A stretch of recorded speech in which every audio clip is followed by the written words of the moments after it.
Menurut saya, cukup menarik untuk dilihat, ditonton dan dicermati seputar perang politik klaim yang terjadi saat ini soal keberpihakan Pak Jokowi terhadap pilihan salah satu capres ini.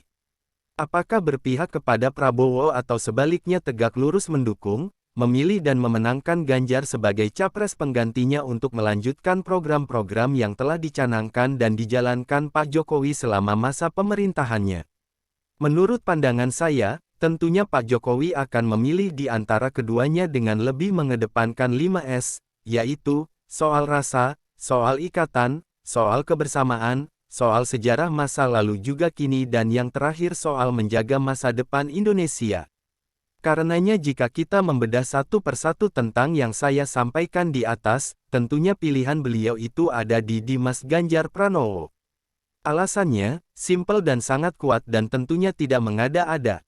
Sebab, kedekatan pribadi Pak Jokowi terhadap Mas Ganjar sudah terjalin dalam rentang waktu yang sangat lama. Kedekatan di antara kedua tokoh bangsa itu tentunya tidak diragukan lagi. Pak Jokowi menganggap Mas Ganjar sebagai adik dan begitu sebaliknya Mas Ganjar memposisikan Pak Jokowi sebagai kakak Mas. Ini tidak terlepas karena rasa dan ikatan batin pribadi yang sangat kuat di antara kedua tokoh tersebut.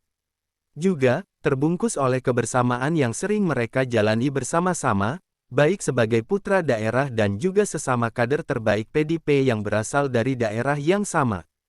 Semua ini tentunya terpotret dengan jelas bahwa kedua tokoh tersebut memiliki literatur dan rekam sejarah yang sangat indah dan saling melengkapi di antara keduanya.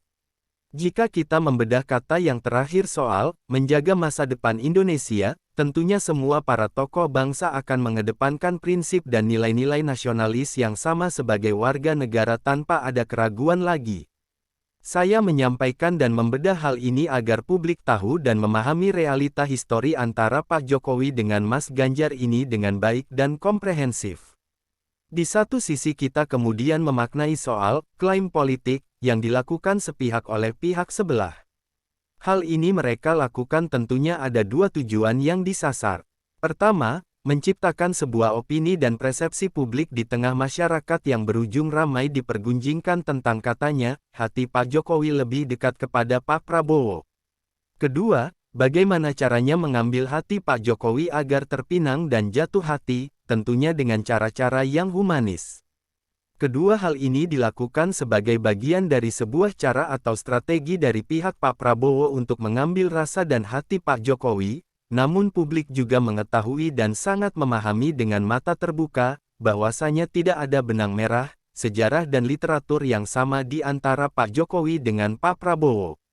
Ya, hal ini sah-sah saja dilakukan, karena masih dalam suasana yang normatif. Namanya juga usaha baik, ya tentunya tidak boleh dilarang.